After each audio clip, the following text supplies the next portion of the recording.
الحمد لله نحمده ونستعينه ونستغفره ونعوذ بالله من شرور أنفسنا ومن سيئات أعمالنا من يهده الله فلا مضل له ومن يضلله فلا هادي له وأشهد أن لا إله إلا الله وحده لا شريك له وأشهد أن محمدا عبده ورسوله أما بعد فإن خير الحديث كتاب الله وخير الهدي هدي محمد صلى الله عليه وسلم وشر الأمور محدثاتها وكل محدثة بدعة وكل بدعة ضلالة وكل ضلالة في النار۔ برادران اسلام، آج انشاءاللہ ہم اس تعلق سے گفتگو کریں گے کہ وہ کون سے مقامات ہیں اور وہ کون سی جگہیں ہیں اور وہ کون سے حالات ہیں جب غیبت کرنا حلال اور جائز ہے، غیبت کرنا مباح ہے، درست ہے، جہاں پر اور غیبت کرنے سے انسان گنہگار نہیں ہوگا۔ امام نووی رحمہ اللہ اس بارے میں فرماتے ہیں اپنی کتاب ریاض الصالحین میں، کہتے ہیں اعلم ان الغیبۃ تباح لغرض صحیح شرعی لا يمكن الوصول الیہ الا بها وهو ستۃ اسباب۔ اس بات کو خوب اچھی طرح جان لیں کہ غیبت کسی صحیح شرعی مقصد کی وجہ سے مباح ہوتا ہے، جس مقصد تک غیبت کے بغیر پہنچنا ناممکن ہو، اور یہ کل 6 اسباب ہیں۔ 6 اسباب ایسے ہیں جن کی بنیاد پر غیبت حلال ہوتا ہے۔ پہلا سبب ہے التظلم، یعنی اپنی مظلومیت کو بیان کرنا، ظالم کی شکایت کرنا۔ لہٰذا مظلوم کے لیے یہ بات جائز ہے کہ حاکم کے پاس، قاضی کے پاس، یا جس شخص کے پاس اقتدار ہے یا جس شخص کے پاس ظالم سے حق دلانے کی طاقت ہے اور انصاف دلانے کی طاقت ہے، تو اس شخص سے جا کر کے وہ اپنا معاملہ بیان کرے کہ فلاں نے مجھ پر اس اور اس طرح سے ظلم کیا ہے۔ چنانچہ اس سلسلے میں اللہ تعالیٰ نے قرآن پاک میں ارشاد فرمایا لا يحب اللہ الجہر بالسوء من القول الا من ظلم وکان اللہ سمیعا علیما، کہ اللہ تبارک و تعالیٰ برائی کے ساتھ آواز بلند کرنے کو پسند نہیں کرتا، مگر مظلوم کو اجازت ہے، اور اللہ تبارک و تعالیٰ سننے والا اور جاننے والا ہے۔ کون مظلوم ہے، کون مظلوم نہیں ہے، اللہ اس بات کو اچھی طرح جانتا ہے اور اس کی فریاد کو سنتا ہے۔ اسی طرح سے اس سلسلے میں سنن ابی داؤد کی ایک حدیث ہے جو اس مسئلے کو سمجھنے میں آسانی کرے گی کہ ایک شخص نبی کریم صلی اللہ علیہ وسلم کے پاس اپنے پڑوسی کی شکایت لے کر کے آیا تو آپ نے فرمایا جاؤ اور صبر کرو۔ دوبارہ آیا، تیسری بار آیا تو آپ نے فرمایا کہ جاؤ اور اپنا سامان نکال کر کے باہر راستے میں رکھ دو۔ اب جو بھی وہاں سے گزرتا تو اس سے پوچھتا کہ کیا بات ہے، کیوں تم نے اپنا سامان اپنے گھر سے باہر نکال کر کے باہر یہاں سڑک پہ رکھ دیا ہے؟ تو وہ اپنے پڑوسی کے ظلم و زیادتی کے بارے میں بیان کرتا، اس کے ظالمانہ رویے کی تفصیل بتاتا، تو ہر سننے والا اس کو برا بھلا کہتا، اس پر لعنت ملامت کرتا کہ کیوں اپنے پڑوسی کو مجبور کر رہا ہے، جس کی وجہ سے وہ اپنا ساز و سامان لے کے یہاں سے باہر جانا چاہتا ہے۔ جب پڑوسی نے یہ چیز دیکھی تو اس نے جا کر کے معذرت کر لی اور آئندہ کے لیے فیصلہ کر لیا کہ اب اسے ایذا اور تکلیف نہیں پہنچائے گا، اور کہا کہ بھائی اپنا سامان رکھ لو اور یہاں ہمارے پڑوس میں رہو اور اس پڑوس کو نہ چھوڑو۔ یہ حدیث سنن ابی داؤد میں 5153 نمبر پر ہے۔ تو اس حدیث سے معلوم ہوتا ہے کہ وہ چونکہ مظلوم تھا اس لیے اسے اجازت دی گئی کہ اپنے پڑوسی کے ظالم ہونے کی بات کو لوگوں کے سامنے بیان کرے۔ اسی طرح سے دوسری وجہ یہ ہے کہ آدمی کسی برائی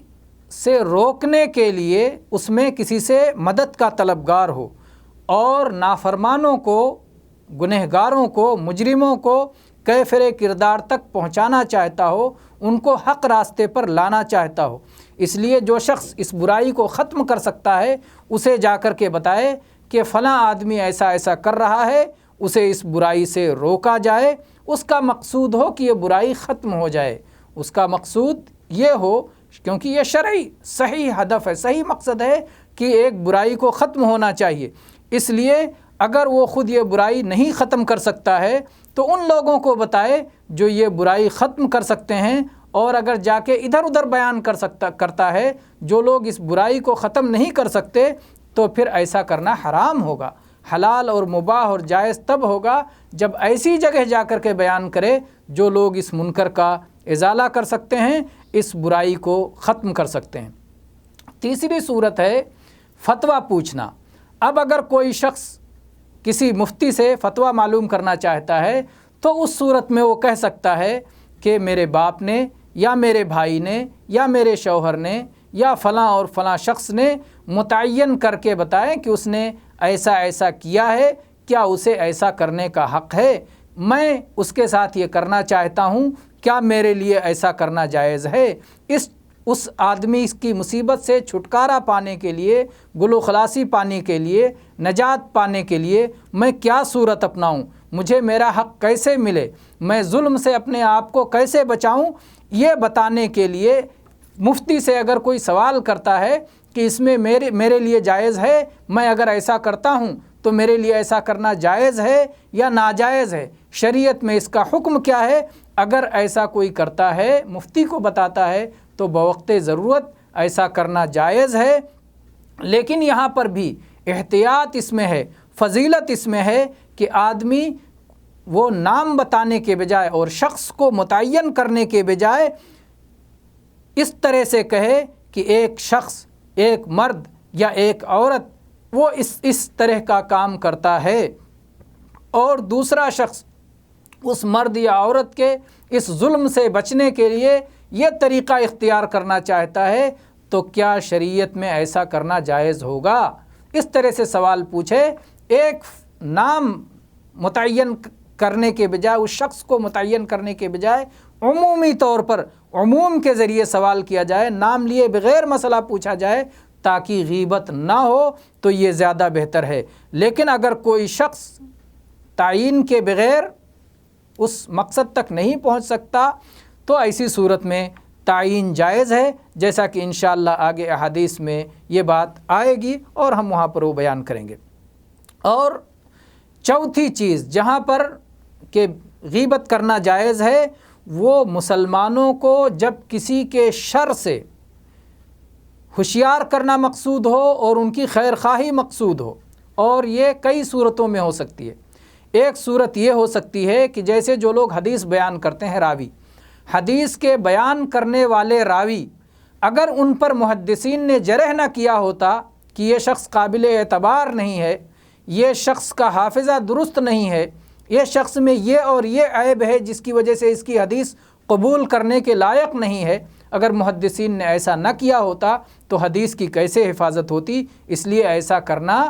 جائز ہے، نہ صرف جائز بلکہ بعض اوقات شریعت کی حفاظت کے لیے یہ لازم اور فرض ہو سکتا ہے بعض لوگوں پر۔ یہی مسئلہ جو ہے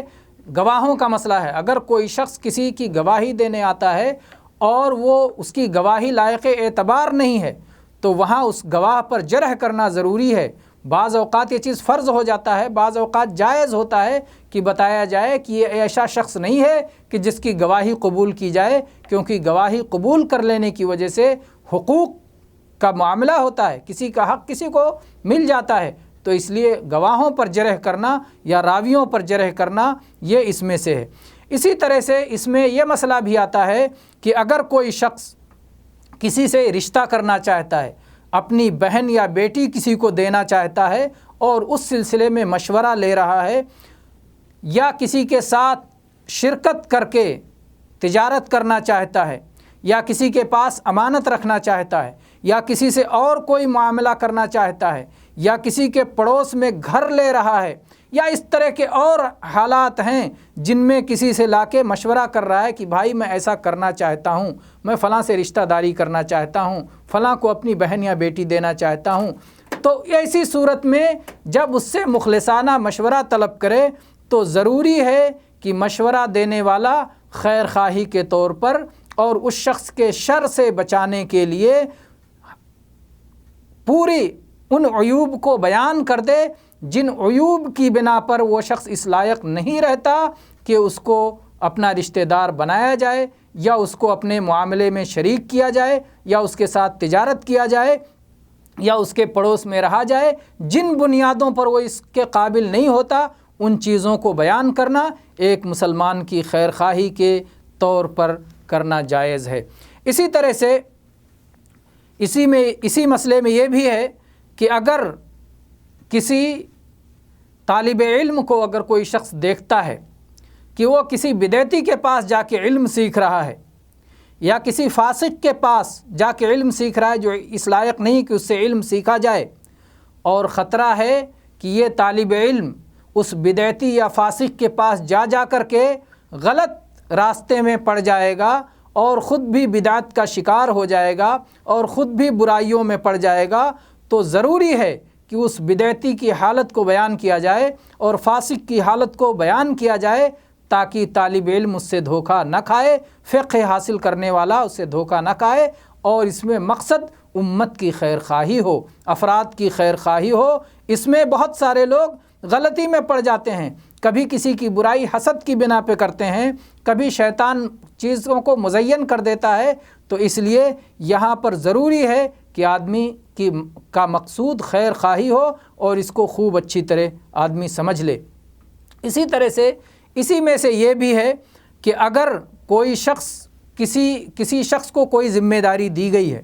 اور وہ اپنی ذمہ داری صحیح طور پر ادا نہیں کر رہا ہے، یا اس وجہ سے کہ اس کے اندر یہ ذمہ داری ادا کرنے کی صلاحیت ہی نہیں ہے، اس کی اہلیت اور لیاقت ہی نہیں ہے، یا اس وجہ سے کہ وہ فاسق ہے، یا اس وجہ سے کہ وہ غافل مغفل لاپرواہ ہے، یا اس طرح کے کچھ اسباب پائے جاتے ہیں جس کی وجہ سے وہ اپنی ذمہ داری ادا نہیں کر رہا ہے، تو جو شخص اس کے اوپر ہے، جس نے اسے ذمہ دار بنایا ہے، جو اسے اس ذمہ داری سے ہٹا سکتا ہے، جو اس پر اس کے اہل اور لائق کو لا سکتا ہے، وہاں پر جا کر کے اس کی اطلاع دینا اور اس کی خبر پہنچانا تاکہ اس جگہ سے ایک غلط شخص کو ہٹا کر کے صحیح جگہ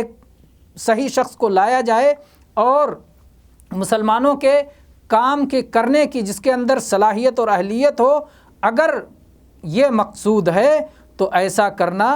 جائز ہے۔ یہاں پر بھی جو ہے لوگ فریب میں آ جاتے ہیں، لیکن اگر خیر خواہی مقصود ہے اور امانت داری کے ساتھ کوئی شخص ایسا کر رہا ہے تو یہ کرنا بھی جائز ہے تاکہ وہاں کے حالات ٹھیک ہو جائیں اور وہاں اچھی تبدیلی آ جائے۔ اسی طرح سے پانچویں جگہ جہاں غیبت کرنا جائز ہے وہ یہ ہے کہ کوئی شخص علل اعلان گناہ کر رہا ہے، گناہ کبیرہ کا ارتکاب کر رہا ہے، خود وہ اپنے پردہ پوشی نہیں کر رہا ہے، خود وہ چھپ نہیں رہا ہے، فسق و فجور کا کھلم کھلا ارتکاب کر رہا ہے، کھلم کھلا وہ بدعتیں کر رہا ہے، کھلم کھلا وہ شراب پی رہا ہے، یا اسی طرح سے اور جو ہے اس کے یہاں ظلماً لوگوں کے مال اصول رہا ہے، یا اسی طرح سے جن برائیوں کو کھلم کھلا علل اعلان کر رہا ہے تو ان برائیوں کا ذکر کرنا جائز ہوگا۔ جب وہ خود اپنی پردہ پوشی نہیں کر رہا ہے تو دوسروں کو پھر اس کی پردہ پوشی سے کوئی غرض نہیں ہے۔ البتہ جن گناہوں کا وہ علل اعلان کر رہا ہے، دوسرے گناہ اگر کوئی شخص بیان کرنے لگے کہ وہ تو فلاں فلاں گناہ علل اعلان کرتا ہے لیکن خفیہ طور پر فلاں فلاں گناہ کرتا ہے، تو خفیہ گناہوں کا اعلان کرنا جائز نہیں ہوگا، ایسا کرنا حرام ہوگا سوائے اس کے کہ خفیہ گناہوں کے بتانے کی اور کوئی وجہ ہو جو جائز وجوہات اور اسباب میں سے ہے جن کا ہم ذکر کر چکے ہیں۔ چھٹی چیز ہے، چھٹی وجہ جس وقت غیبت حلال ہے وہ ہے کسی کا تعارف پیش کرنا، کسی کی پہچان اگر اسی طرح ہوتی ہو، اگر کوئی شخص کسی لقب سے معروف ہے، مثال کے طور پر کوئی شخص لنگڑا ہے، اور لنگڑا ہونا ایک عیب ہے، یا بھینگا ہے، یا بہرا ہے، یا اندھا ہے، یا کوئی اور عیب ہے، لیکن انہی عیوب کی وجہ سے وہ پہچانا جاتا ہے۔ مقصود اس کا عیب بیان کرنا نہیں بلکہ پہچان کروانا مقصود ہے، تو پہچان کے لیے بتانا مقصود ہے، وہ فلاں نابینا شخص، فلاں وہ لنگڑا شخص، فلاں وہ بھینگا شخص، اس لیے تاکہ پہچان ہو جائے، اس لیے نہیں کہ اس کا عیب بیان کیا جا رہا ہے۔ عیب بیان کرنے کے مقصد سے، اس کے کمی بتانے کے لیے، اس کو نیچا دکھانے کے لیے، اس کو ذلیل کرنے کے لیے اگر کوئی شخص ایسا کرتا ہے، اور اگر اس کے بغیر کسی اور طریقے سے اس کی پہچان کی جا سکتی ہے، اس کے باوجود اسی طریقے سے پہچان کراتا ہے، تو ایسا کرنا حرام ہوگا۔ تو یہ کل 6 اسباب ہیں، 6 اسباب ہیں جن جگہوں پر، جن اسباب کی بنا پر غیبت کرنا مباح ہے، اور ان اسباب کو علماء نے ایک شعر میں جمع کر دیا ہے، کسی عالم نے ایک شعر میں جمع کر دیا ہے، اور اس شعر میں یاد رکھنا آسان ہوتا ہے۔ وہ شعر کیا ہے؟ القدح لیس بغیبۃ فی ستۃ متظلم ومعرف ومحذر ومجاہر بالفسق ثم سائل ومن استعان علی ازالۃ منکری۔ کس طرح سے 6 چیزوں کو ان اشعار میں جمع کر دیا۔ القدح لیس بغیبۃ فی ستۃ، 6 مقامات پر عیب لگانا، غیبت کرنا غیبت نہیں ہے۔ متظلم، یہ ہے پہلا مقام، کہ اگر کوئی شخص ظالم کے خلاف شکایت کر رہا ہے، مظلوم ہے، وہ معرف، کسی شخص کی شناخت اور پہچان کروا رہا ہے، وہ محذر، اور کسی کو آگاہ کر رہا ہے، خبردار کر رہا ہے، وہ مجاہر بالفسق، اور جو کھلم کھلا فسق و فجور کا ارتکاب کر رہا ہے، وَثَمَّةَ سَائِلٌ، اور جو فتویٰ پوچھ رہا ہے، وَمَنِ اسْتَعَانَ عَلَىٰ إِزَالَةِ مُنْكَرِ، اور جو شخص کسی برائی کو ختم کرنے میں مدد طلب کر رہا ہے۔ تو ان 6 جگہوں پر غیبت کرنا یہ غیبت نہیں ہے، بلکہ یہ جائز اور درست ہے۔ اس سلسلے میں آئیے احادیث دیکھ لیتے ہیں تاکہ دلائل آپ کے سامنے آ جائیں۔ اس سلسلے میں عائشہ رضی اللہ عنہا کی حدیث ہے کہ ایک شخص نے نبی کریم صلی اللہ علیہ وسلم کے پاس آنے کی اور آپ سے ملاقات کرنے کی اجازت چاہی، تو آپ صلی اللہ علیہ وسلم فرمایا کہ اسے اجازت دے دو، کتنا برا آدمی ہے، بئس اخو العشیرہ، کتنا برا آدمی ہے یہ شخص۔ تو یہاں پر امام بخاری رحمہ اللہ نے اس حدیث سے اہل فساد اور جو لوگ اہل فسق و فجور ہیں ان کی غیبت کے جواز پر استدلال کیا ہے۔ اسی طرح سے عائشہ رضی اللہ عنہ کی حدیث ہے کہ رسول اللہ صلی اللہ علیہ وسلم نے فرمایا، ما اظن فلانا و فلانا یعرفان من دیننا شیئا، کہ مجھے نہیں لگتا کہ فلاں اور فلاں ہمارے دین میں سے کچھ بھی جانتے ہیں، یعنی فلاں اور فلاں کے بارے میں ان کا نام لے کے اللہ کے نبی صلی اللہ علیہ وسلم نے فرمایا کہ انہیں ہمارے دین کا علم ہی نہیں ہے، دین کا علم ہوتا تو ایسی ایسی حرکت نہ کرتے۔ تو اللہ کے نبی کریم صلی اللہ علیہ وسلم نے گویا یہاں بعض منافقین کے تعلق سے جو نفاق انہوں نے چھپا رکھا تھا، لوگ ان کے نفاق سے دھوکے میں نہ آ جائیں، اس لیے آپ نے ان کا حال بیان کر دیا۔ اسی طرح سے فاطمہ بنت قیس رضی اللہ عنہا کی روایت ہے، کہتی ہیں کہ میں نبی کریم صلی اللہ علیہ وسلم کے پاس آئی اور میں نے کہا کہ ابو الجہم اور معاویہ، ان دونوں لوگوں نے مجھے نکاح کا پیغام دیا ہے، اے اللہ کے رسول صلی اللہ علیہ وسلم مجھے مشورہ دیجئے کہ میں کس سے نکاح کروں۔ اللہ کے نبی صلی اللہ علیہ وسلم فرمایا کہ جہاں تک معاویہ کا مسئلہ ہے تو غریب ہیں اور ان کے پاس مال نہیں ہے، اور جہاں تک ابو جہم کا مسئلہ ہے تو ہمیشہ ان کی لاٹھی ان کے کندھے پہ رہتی ہے۔ یہ متفق علیہ حدیث ہے۔ اللہ کے نبی صلی اللہ علیہ وسلم نے دونوں کے عیوب بیان فرمائے، کیونکہ یہاں رشتہ داری کا مسئلہ تھا تاکہ غلط جگہ رشتہ نہ ہو جائے۔ آپ نے جو فقیر و محتاج تھا اس کی فقر و محتاجی کو بیان کیا، اور جو اپنے کندھے پہ ہمیشہ جن کی لاٹھی رہتی تھی، یا تو اس سے مراد سفر ہے کہ ہر وقت سفر میں رہتے ہیں، جو ہر وقت سفر میں رہے گا وہ اپنی بیوی کا حق کیسے ادا کرے گا، یا اس کا مقصود یہ ہے کہ وہ ہر دم لاٹھی ریڈی رکھتے ہیں، بہت مارنے والے ہیں۔ تو اس طرح سے بہت عورت جو ہے مظلوم ہوگی اور مار کھائے گی، تو مارنے والے شخص سے نکاح کرنا مناسب نہیں ہے۔ تو یہ دونوں تفسیر ہو سکتی ہے، اور دونوں عیب ہے۔ تو اس لیے اللہ کے نبی کریم صلی اللہ علیہ وسلم نے اس بات کو بیان کر دیا، کیونکہ رشتہ ڈھونڈنا مقصود تھا۔ تو رشتے کے وقت میں اگر کوئی آپ سے خیر خواہانہ مشورہ طلب کرے تو وہاں عیب بیان کرنا وہ غیبت نہیں ہے، جائز ہے بیان کرنا، جائز میں سے جگہوں اور مقامات میں سے ہے۔ اسی طرح سے زید ابن ارقم رضی اللہ عنہ کہتے ہیں کہ رسول اللہ صلی اللہ علیہ وسلم کے ساتھ ہم ایک سفر میں گئے اور اس میں لوگ پریشان ہو گئے، مشقت لوگوں کے پڑی، تو عبداللہ ابن ابی نے اس موقع پہ کہا لا تنفقوا علی من عند رسول اللہ، جیسا کہ قرآن پاک میں اللہ تعالیٰ نے اس بات کو ذکر کیا ہے کہ رسول اللہ صلی اللہ علیہ وسلم کے پاس جو لوگ ہیں ان پہ خرچ نہ کرو، تو لوگ خود بخود ان سے الگ ہو جائیں گے، دور ہو جائیں گے، ہٹ جائیں گے۔ اسی طرح سے اس نے یہ کہا لئن رجعنا الی المدینۃ لیخرجن الاعز منها الاذل، کہ اگر ہم مدینہ واپس ہوئے تو ہم میں جو عزت والے ہیں وہ ذلت والوں کو نکال دیں گے۔ تو یہ صحابی رسول اللہ صلی اللہ علیہ وسلم کی خدمت میں آئے اور آپ کو خبر دی، زید ابن ارقم رضی اللہ عنہ رسول اللہ صلی اللہ علیہ وسلم کی خدمت میں آئے اور آپ کو خبر دی کہ یہ منافق شخص ایسا ایسا کہہ رہا ہے۔ تو اللہ کے نبی صلی اللہ علیہ وسلم نے عبداللہ ابن ابی کو بلایا اور اس سے پوچھا کیا تم نے یہ بات کہی ہے؟ تو اس نے قسم کھا کھا کے اپنے آپ کو بری کرنا چاہا کہ اس نے ایسا نہیں کہا ہے۔ لوگ کہنے لگے کہ زید نے رسول اللہ صلی اللہ علیہ وسلم سے جھوٹ بولا۔ کہتے ہیں جب یہ بات لوگوں میں پھیل گئی تو اس وجہ سے مجھے بڑی تکلیف ہوئی، یہاں تک کہ اللہ تبارک و تعالیٰ نے میری تصدیق میں قرآن پاک کی آیات نازل فرمائیں، اذا جاءک المنافقون سورہ منافقون میں، اور پھر نبی کریم صلی اللہ علیہ وسلم نے ان لوگوں کو بلایا اور ان کے سامنے یہ آیات تلاوت کی اور کہا کہ تاکہ اللہ کے نبی صلی اللہ علیہ وسلم ان کے لیے بخشش کی دعا فرما دیں۔ انہوں نے اپنے سروں کو جھکا لیا۔ یہ متفق علیہ حدیث ہے۔ تو اللہ کے نبی کریم صلی اللہ علیہ وسلم کو یہ بات جو پہنچائی صحابی نے، ظاہر بات ہے اس منکر کو زائل کرنے کی ضرورت تھی، اس برائی کو ختم کرنے کی ضرورت تھی، کیونکہ وہ جو باتیں کہہ رہے تھے وہ شر کی باتیں تھیں۔ اسی طرح سے عائشہ رضی اللہ عنہا کی یہ حدیث ہے، کہتی ہیں کہ ابو سفیان کی بیوی ہندہ یہ نبی کریم صلی اللہ علیہ وسلم کی خدمت میں آئیں اور انہوں نے کہا کہ ابو سفیان ایک بخیل آدمی ہیں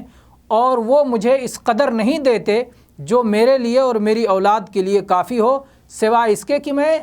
خاموشی سے چپکے سے میں ان کے جیب سے نکال لوں، میں کچھ لے لوں، ان کے علم کے بغیر میں کچھ لے لوں تبھی۔ تو اللہ کے نبی صلی اللہ علیہ وسلم سے انہوں نے ایک مسئلہ پوچھا اور شوہر کا باقاعدہ نام لے کر کے کہا، تو اللہ کے نبی صلی اللہ علیہ وسلم نے اس پر انکار نہیں کیا، اور اللہ کے نبی صلی اللہ علیہ وسلم کی تقریر یا انکار نہ کرنا، خاموشی اختیار کر لینا، یہ بھی شریعت ہے، سنت ہے۔ تو آپ نے فرمایا خذی ما یکفیکی و ولدکی بالمعروف، کہ ان کے علم کے بغیر اتنا لے لیا کرو جو تمہارے لیے اور تمہاری اولاد کے لیے کافی ہے۔ یہ متفق علیہ حدیث ہے۔ تو یہاں فتویٰ پوچھنے کے موقع پہ اس طرح سے غیبت کرنا جائز ہے۔ تو یہ مقامات ہیں کہ جہاں پر غیبت کرنا جائز ہے۔ تو بہرحال آج کے درس میں ہم نے یہ سیکھا کہ کہاں کہاں غیبت کرنا جائز ہے۔ ان جائز مقامات پر بعض جگہ لازم اور ضروری بھی ہو جاتا ہے، تو ان کا ہمیں خیال رکھنا چاہیے۔ اللہ کی شریعت کی عظمت کو اور اس پاکیزہ دین کی عظمت کو سمجھنا چاہیے کہ کیسے اس میں انسانی ضروریات کا لحاظ رکھا گیا ہے۔ ھذا والحمد للہ رب العالمین وصلی اللہ علی نبینا وسلم۔